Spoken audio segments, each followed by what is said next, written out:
My name is Dr. Samir Khan, and for 35 years, my life was a meticulously constructed edifice of sacred text. I was a professor of Islamic eschatology, the study of the end times, the day of judgment, and the nature of the afterlife. I was considered one of the foremost authorities on the Quranic and Hadithic descriptions of paradise and hell. My library was my kingdom, filled with commentaries and theological treatises that mapped the geography of the unseen world. I could lecture for hours on the specific qualities of the rivers of Jannah, the types of trees in its gardens, the nature of the garments its inhabitants would wear. My faith was an intellectual certainty, a profound respect for a divine system that was perfect, complete, and unchanging. Allah, to me, was the divine architect who had given us the final, perfect blueprint in the Quran. To be a good Muslim was to study this blueprint, to admire its perfection, and to follow its instructions with precision, hoping to one day be granted entry into the magnificent structure it described.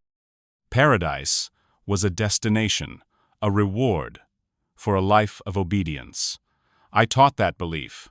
I wrote books about it, and I lived by it. My wife, Samira, had a faith that was, to my mind, far less structured and far more emotional. She found God not in the intricate details of a text, but in the feeling of the sun on her face, in the taste of a fresh date, in the quiet tears she shed during her pre-dawn prayers. Her relationship with God was a love affair. Mine was a contract of loyal service. I found her approach sweet, but lacking the rigorous intellectual foundation I believed was necessary for unshakable faith. Our daughter Zara was another world entirely.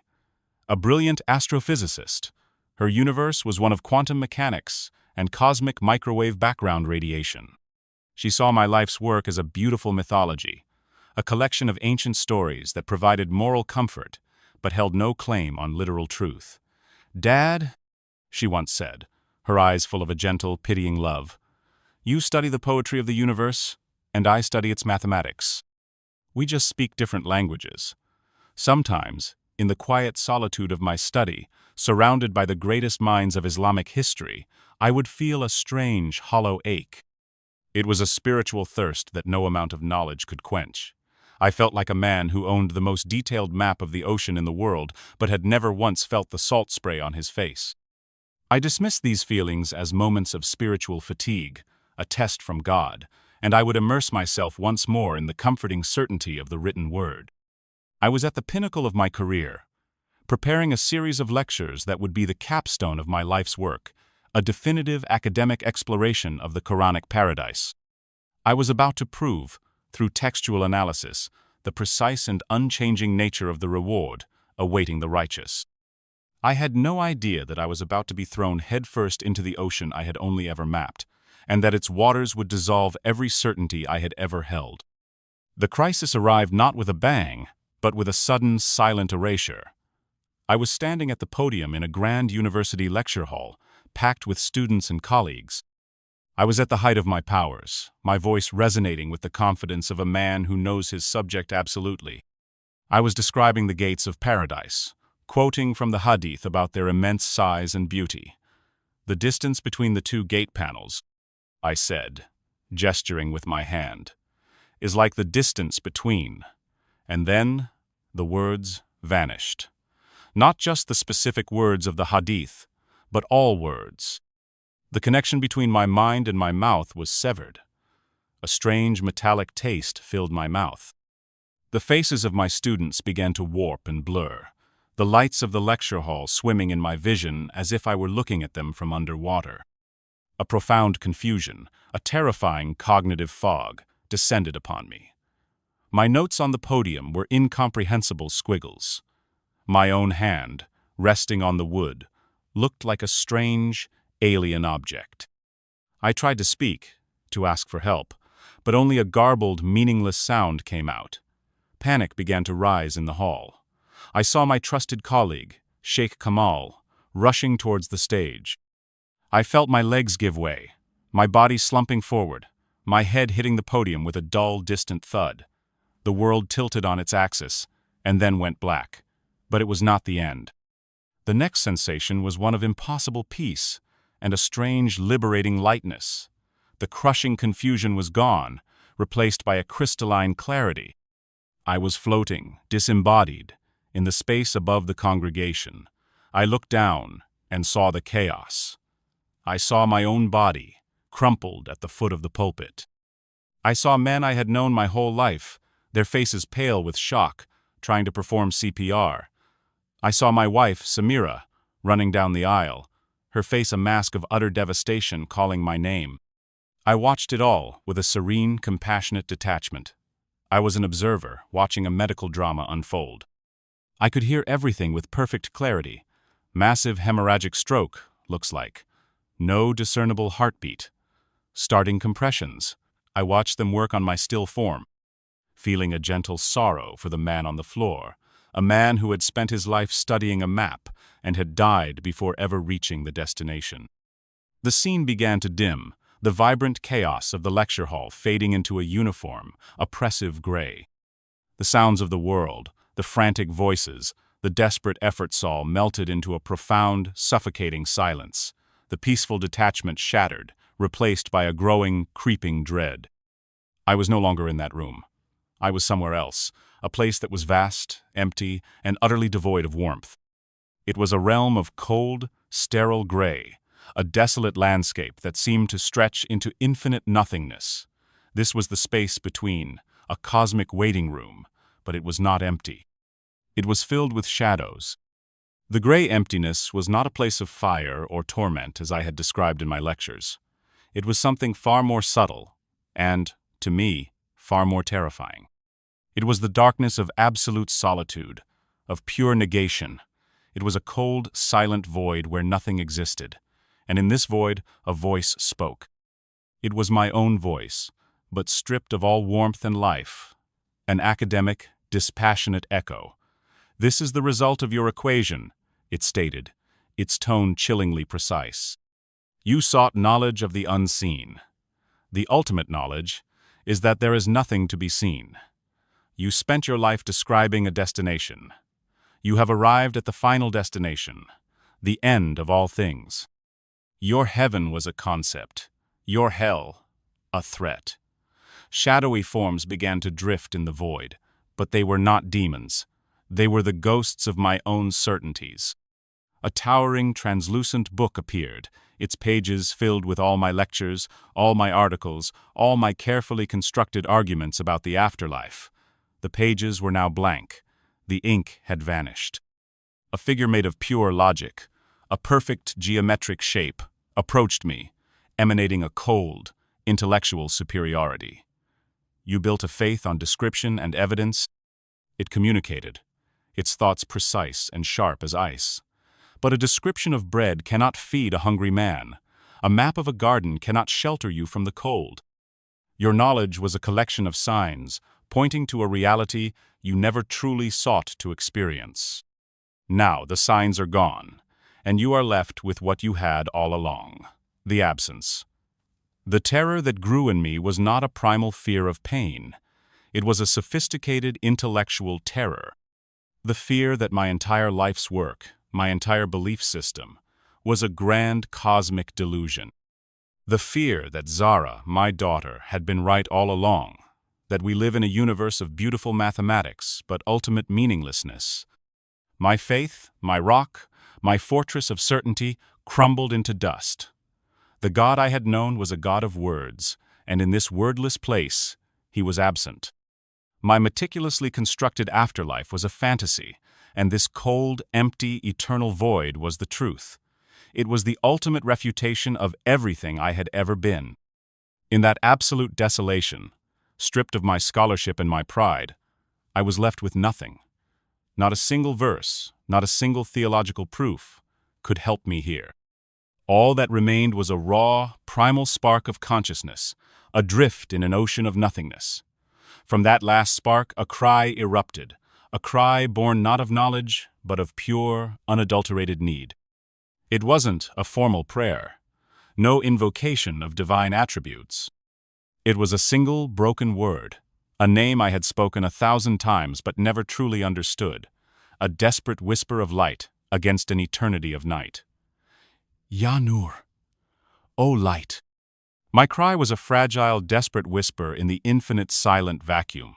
Yet, it was the only thing in that entire realm that possessed real substance, and it was answered. From the very center of my own being, a warmth began to radiate outward. It was not a fire, but a gentle, pervasive glow that pushed back against the cold emptiness. The void did not shatter or flee. It was filled, transformed from within. The terrifying silence was replaced by a harmony, a music so beautiful and complex that it contained every beautiful sound ever made. The darkness became a living, breathing tapestry of light. I realized with a shock of pure joy that the light had not come to me from an external place. It had been there, inside me, all along, a buried seed waiting for the hard soil of my intellectual pride to be broken. I was immersed in an ocean of this conscious, living light. It was pure, unconditional love. It was a love that didn't just accept my flaws, it was utterly indifferent to them, as the sun is indifferent to the small shadows cast by pebbles on the ground. It was the source of all knowledge, but it was not a thing to be studied. It was a reality to be experienced. And from within this infinite ocean of light, a presence made itself known. There was no form, no face, no anthropomorphic image that would diminish its absolute transcendence. It was a concentration of the light, a focal point of the love, a being of unimaginable majesty, and yet of an intimacy so profound it felt like my own heartbeat. My soul knew, with a certainty that made all my books seem like childish scribbles, that I was in the presence of Allah. But this was not the distant, majestic king I had taught others to fear, whose justice was a strict, unyielding scale. This was the beloved, the source, the very essence of reality itself, whose primary attribute was an overwhelming, all-encompassing mercy. A voice spoke, not in words, but in a direct transmission of pure truth that bloomed within my consciousness. Alim, it said, and my name in that voice was a validation of my entire existence. You are home. Be at peace. You sought me in the words, but I am the breath behind the words. You sought me in the rules, but I am the love behind the rules. You feared my justice, but my mercy precedes my wrath. You thought paradise was a reward and hell a punishment, but they are far more profound. Come, let me show you the truth of the unseen world. All my anxieties, all my strivings, all the intellectual knots I had tied in my own soul, simply unraveled and disappeared. I was known. I was loved. I was home. The joy was so overwhelming, so absolute, it was almost unbearable. I had spent my life drawing maps, and now I was swimming in the ocean. Now, the voice of light communicated, its love a constant, unchanging reality. Let us look at what has been, with eyes that see the truth of the heart, not the letter of the law. My life began to replay around me, but this was no simple memory. I was experiencing my own life from the outside, and from the inside of every person I had ever interacted with. I saw myself as a young, zealous student, arguing with an elderly shopkeeper about the proper way to face for prayer. I remembered the pride I felt in my superior knowledge, the intellectual triumph of proving him wrong. But now, I was that shopkeeper. I felt his simple, devotional love for God, a love that had sustained him through a long and difficult life. I felt the sting of my arrogant correction, the way my words had planted a seed of doubt and shame in his heart, making him feel that his lifelong conversation with God was somehow flawed, that his simple faith was inadequate. I had not brought him closer to Allah. I had placed my own knowledge, my own pride, between him and his beloved. The scene changed. I was in my study, surrounded by my precious books, deep in research for a paper on the terrifying punishments of the grave, the intricate details of the fire. The work was intellectually stimulating, and I felt I was performing an important service, warning people. But then, the vision expanded. I saw my wife, Samira, in the next room. She was on the phone with a friend whose child was gravely ill. I listened as Samira spoke words of simple comfort, offered a prayer, and promised to cook them a meal. I saw her then go to the kitchen. and as she kneaded the dough for the bread, I could see a soft, warm light flowing from her hands into the flour. It was the light of her compassion, her empathy, her love. My academic work was a cold, sterile thing of the mind, a focus on fear. Her simple act of kindness, born of a heart overflowing with mercy, was a work of profound spiritual beauty, an act that was weaving light into the very fabric of the world. I saw myself with my daughter Zara. We were arguing about the age of the universe, about scientific facts versus scripture. I quoted sacred texts. She quoted scientific data. I remembered feeling frustrated by her apparent lack of faith. But now, Jesus, or rather the light, let me feel what Zara felt. I felt her genuine awe and wonder at the cosmos, her deep, honest search for truth in the patterns of creation. I felt that my dogmatic pronouncements were not a loving invitation to faith, but a closed door, a rigid insistence that she speak my language without ever trying to learn hers. I had seen Khalid's search for truth as a rejection of my God, when it was simply a different path up the same mountain, another way of asking the same questions. This new life review was not a list of my sins. It was a devastating revelation of my blindness, a profound education in the currency of heaven. I had been so obsessed with the fine print of the divine contract that I had completely missed the very heart of it, the boundless love I had failed to see, and all the love I had failed to give. The sorrow I felt was a deep, cleansing river, washing away the pride and arrogance, leaving behind a soft, fertile ground where a new understanding could finally take root. When the last scene of my life had been shown, I was left floating in the light, humbled to my very core. The scholar was gone. The expert was gone. All that remained was a beginner, a child, standing before the truth for the first time, utterly broken yet completely loved. My Lord, my God, my spirit cried out, my voice thick with tears. My entire life, was it a waste? My study, my devotion, my warnings of judgment. The voice of the presence was not a rebuke, but a gentle, loving correction, profound in its simplicity. No life lived in sincere search for me is a waste, Alim, it communicated. But you were a geologist studying the composition of a mountain, when I wished for you to be a climber, to experience the view from its peak. You became an expert on the map, and you forgot the journey. Now, let me show you the shocking truth of the destination you so diligently described. The vision that opened before me was the single most beautiful and strange thing I could ever have conceived. It was the truth of paradise, of Jannah. I saw the earth, a vibrant, glowing sphere of life. And I saw that from every living thing, from every human heart, streams of energy were flowing. When a person performed an act of selfless love, a thread of brilliant golden light was created. When an artist created a work of breathtaking beauty, a shower of iridescent, rainbow-colored particles was released. When a scientist made a discovery that filled them with awe, a pulse of clear white light expanded into the cosmos. Every act of compassion, creativity, joy, forgiveness, and courage was generating a unique form of spiritual light.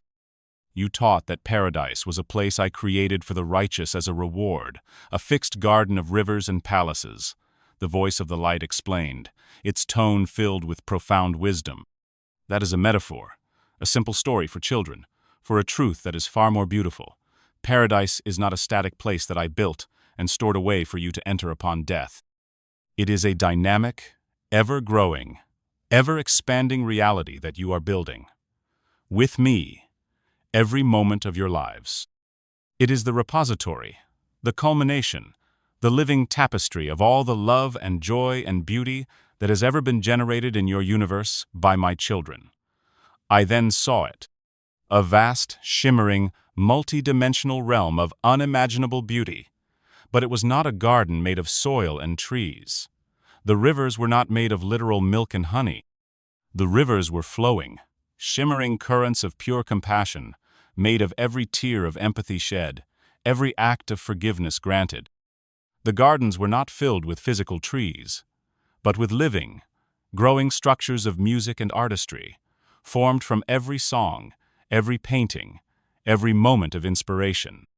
The mansions were not built of pearl and gold, but were intricate, crystalline structures formed from every act of selfless service and every moment of profound shared love between souls. This is the shocking truth, Alim, the presence communicated, its joy and love a palpable, creative force that resonated through my being. You do not go to paradise. You become part of it. The joy you feel in the afterlife is the joy you helped create. You will taste the sweetness of the food you gave to the hungry. You will feel the warmth of the comfort you gave to the grieving. You will hear the beauty of the music you inspired. It is a perfect, divine ecology of the soul. You are not my servants, working for a wage. You are my children, my co-artists, my partners, in the creation of this ever-growing, ever-changing masterpiece. This is our shared project. This is our home. Your understanding of Jannah was too small, too fixed. It is a living thing, built by love. The revelation of paradise as a co-created, living tapestry of love was an earthquake that shattered the very foundations of my belief system. The afterlife was not a passive reward for a life of obedience. It was an active, ongoing, co-creative process with God, powered by every act of compassion and beauty on earth. And what of hell, my Lord? I asked, my soul trembling, afraid of the answer, afraid that the terror I had preached would be validated in some horrific way. What of the fire you described in your book, the Jahannam, I so meticulously detailed in my lectures? The vision shifted. I was shown a soul that had lived a life of profound selfishness, cruelty, and hate. It had generated no light. It had only consumed, or actively destroyed, the light of others. When this soul passed from the physical world, it was not sent to a literal, external place of torture, no physical fire and chains as I had described. It simply found itself in a state of absolute, crushing isolation, unable to connect to the great, shimmering web of created love and joy that made up paradise. It was in a void, a desolate landscape of its own making. There was no one else there, only the echoing silence of its own empty choices. The fire you have spoken of, the voice of the light explained, its tone filled with an infinite, divine sorrow that tore at my heart, is not a punishment I inflict. I am love. My nature is mercy. How could I create eternal torment for my children? No, the fire is the agony of a soul experiencing the full weight of the love it rejected during its life. It is the pain of the cold it created by its own indifference. It is the burning thirst for the living water of connection and compassion that it refused to drink or to share. It is the ultimate, unbearable loneliness of a soul that has made itself utterly incapable of receiving my love or of loving others. My mercy is a gentle rain that falls on everyone, Alim. But some souls choose to live their lives under a stone, shielded from the rain, hardening their hearts against my love. And when they die, they are surprised to find that they are dry, isolated, disconnected. The judgment is not a verdict I pass from a throne. The judgment is the soul's own final, unavoidable encounter with the truth of what it is, in the unveiled presence of what I am. The scales you feared so much in your lectures? It is the soul itself, weighing its own life against the reality of my all-encompassing love, and experiencing the agony of its own ungiven, unreceived love. The elegance and justice of it were breathtaking. It was a perfect system, but not the cold, legalistic system I had imagined. It was a system built entirely on love, connection, and the irrefutable consequences of our own choices to love or to withhold love. It was a terrifying truth, because it was so just, so intimately tied to the very essence of human free will. I was so wrong. My old understanding of heaven and hell, of reward and punishment, felt like a crude, simplistic drawing compared to the vast, living masterpiece I had just glimpsed. The purpose of life then was not to escape hell and earn paradise. It was to prepare the heart to be able to withstand the glory of God's unveiled love.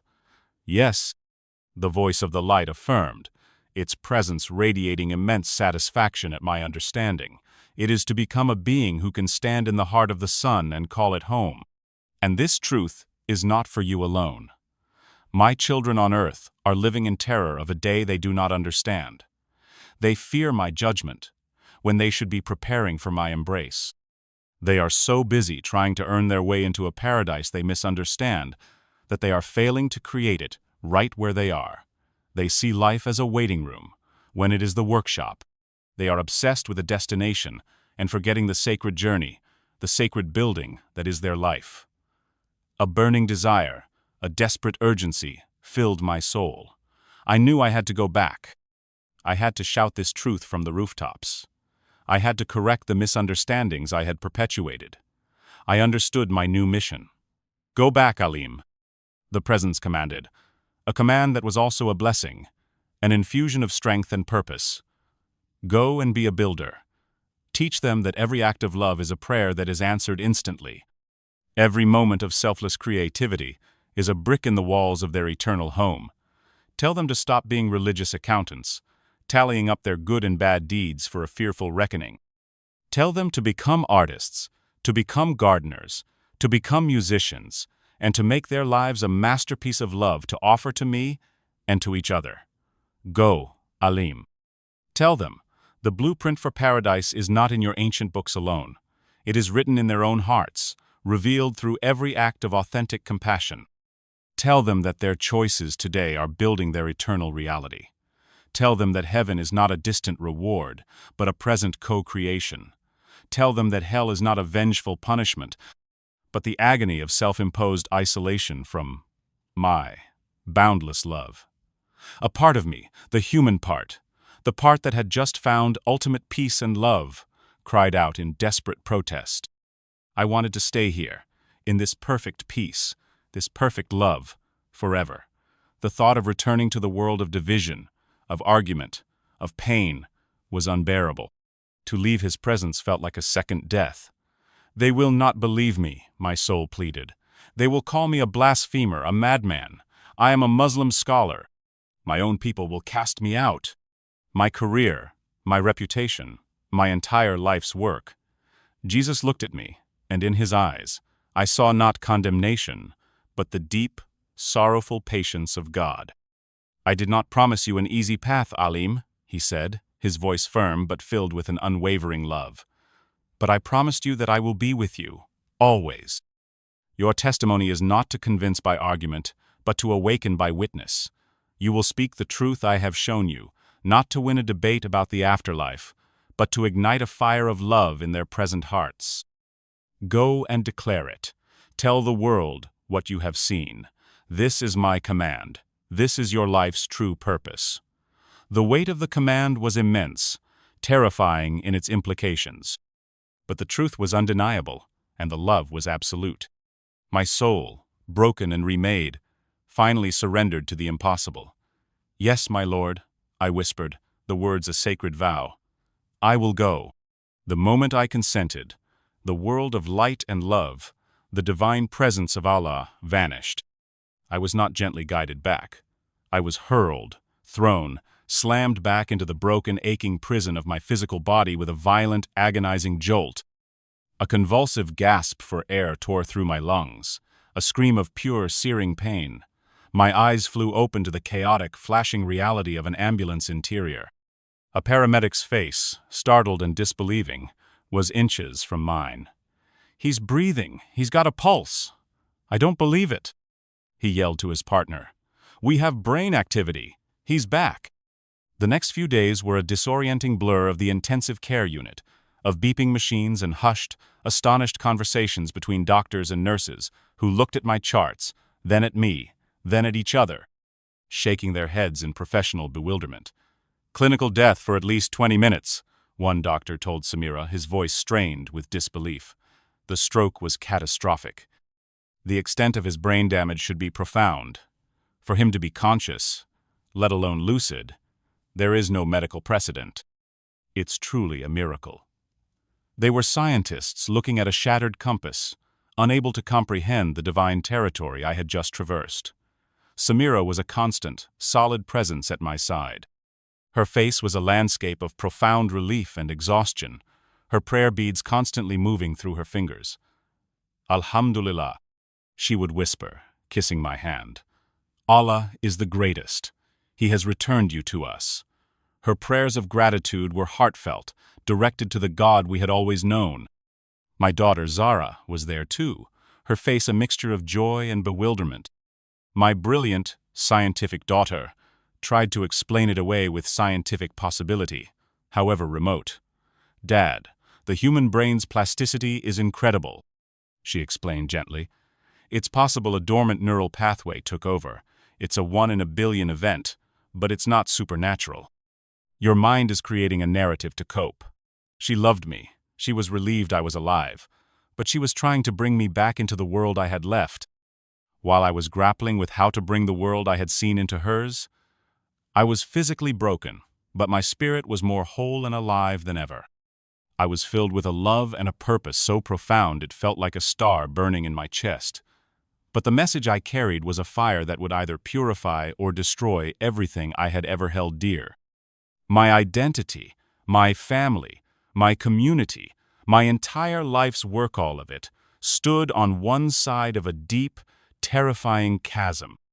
On the other side stood Allah, in his overwhelming, co-creative love. Waiting for me to take the first step onto the bridge, he had asked me to become a messenger for the urgent truth of the afterlife. My physical recovery was a long and agonizing journey, but it was nothing compared to the spiritual reconstruction happening within me.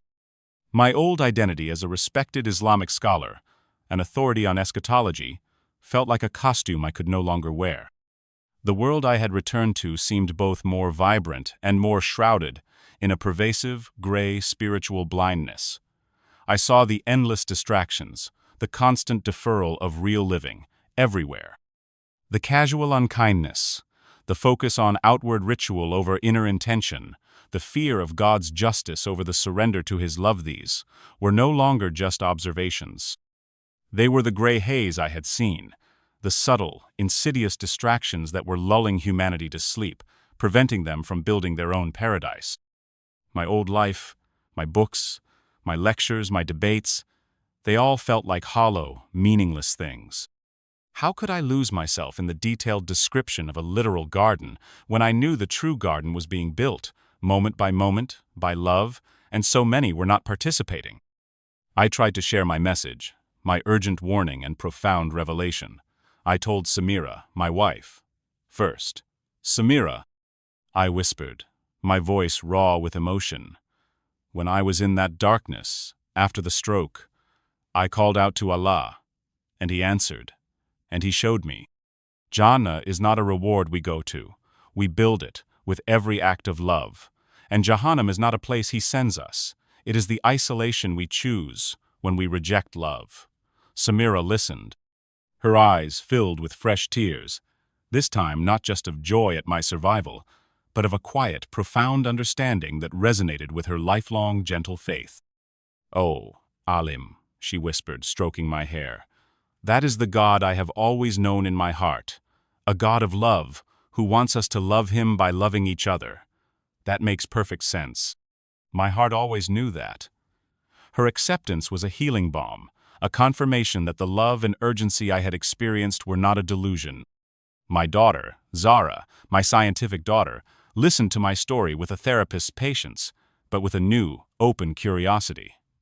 "Dad, the human brain is amazing," she explained gently, trying to ground it in her reality. "But the idea that our actions create a reality that's actually consistent with some advanced physics theories. The universe responds to our energy. I don't know if it's literal, but it's a powerful metaphor for how we should live." She accepted the fruit of my experience, my newfound peacefulness, my heightened empathy, my focus on action, even if she couldn't accept the tree it grew from. I realized then that my journey would be one of profound loneliness in my absolute certainty among many, but also of unexpected, quiet connections with open hearts among others. My scholarly career, my former goals of academic renown, they all began to lose their grip on me. The passion for intellectual debate was replaced by an urgent desire to build spiritual bridges, to awaken others to the co-creative power of their lives. I saw that every delayed word of love, every postponed act of kindness, every moment of distraction was a missed opportunity for eternity to break into the finite, for a brick to be sent to the true paradise. The path ahead was clear, though terrifying. I could not, would not, deny the truth I had seen. My reputation as a leading scholar of Islamic eschatology was now a burden, a constraint on the message I was compelled to share. I resigned from my professorship at the university, a decision that shocked my colleagues and baffled my students. They saw it as a breakdown, a great mind lost to post-trauma delusion. I saw it as a liberation. I was no longer Dr. Alim Rahman, the expert on heaven and hell. I was simply Alim, a humble, broken, and remade man who had glimpsed the true workshop of the divine. The first few months were a wilderness of grief and isolation from my old life. My former colleagues saw me as irresponsible, even heretical. Many friends drifted away, uncomfortable with my newfound urgency and the radical nature of my message. In my moments of deepest despair, when the loneliness felt like a physical weight, I would close my eyes and remember the promise Allah had given me. I will be with you, always, in every moment you choose to build with me. And in the silence of my heart, I would feel a warmth, a peace, a presence that assured me I was not alone. The love I had felt in the light was not just a memory, it was a living wellspring within me, a source of courage I never knew I possessed. Stripped of my career and my professional identity, I had to find a new way to be the builder I was commanded to be. I started with the one thing I had left, my story. I began writing, not academic papers, but simple, direct accounts of my experience, which I shared online. I spoke of the overwhelming love, the terrifying truth of self-created isolation, the profound reality of a co-created paradise. I expected ridicule, but something surprising happened. People began to read. A few at first, then dozens, then hundreds. I received emails from all over the world. Some were from Muslims, who confessed to feeling a similar yearning for a more personal, loving God, for a more active role in their faith.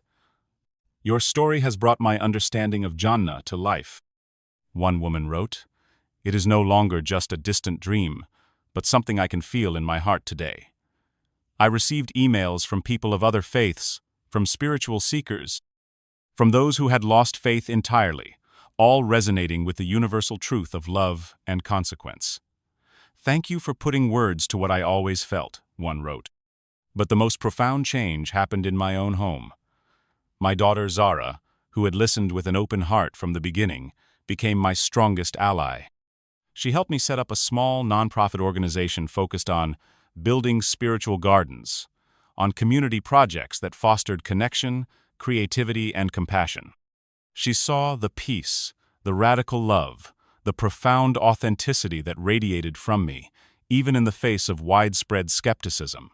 Dad, she told me one evening, her eyes shining with tears, I always saw the beauty of the universe in its mathematics.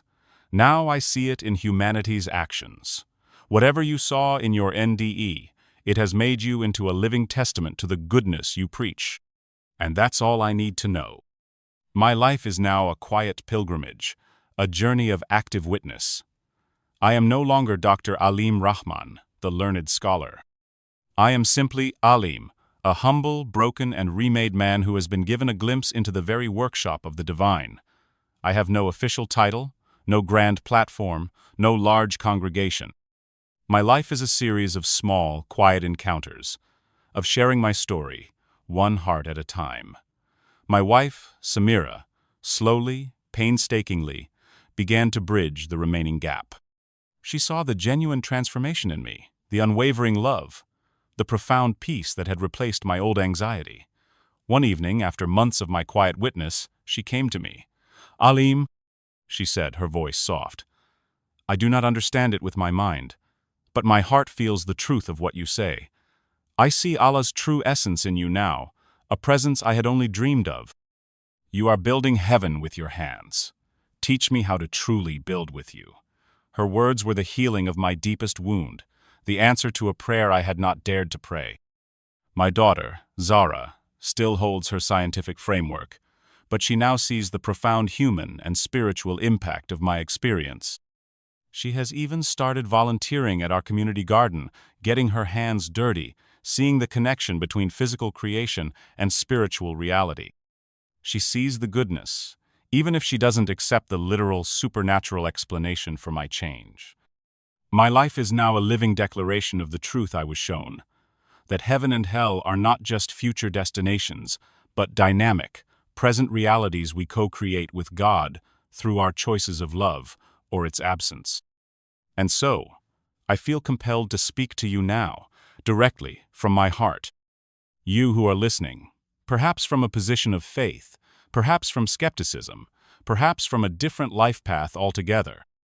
I am here to tell you, with the certainty of a man who has died and been returned to life, that the God you seek, the source of all love and truth, is far grander, far more intimate, and far more loving than any of us have ever imagined. The heaven you yearn for is not a distant reward. It is being built, brick by brick, moment by moment, by every act of selfless love, compassion, and creativity you pour into this world. The hell you fear is not a vengeful punishment. It is the terrifying, self-created isolation that results from a life lived only for yourself, from a heart hardened against the boundless river of divine love. So, I ask you, I implore you, do not wait for paradise to begin. Do not live in fear of hell. The blueprint for both is in your heart, and your life is the workshop. Choose to be a builder of love. Choose to be a conduit of compassion. Choose to be an artist of kindness. Every time you do, you are sending a golden brick to your eternal home. You are painting a masterpiece with your very existence. Please, wake up. Live in love. Build heaven now. Your eternal reality is already being shaped by the choices you make today.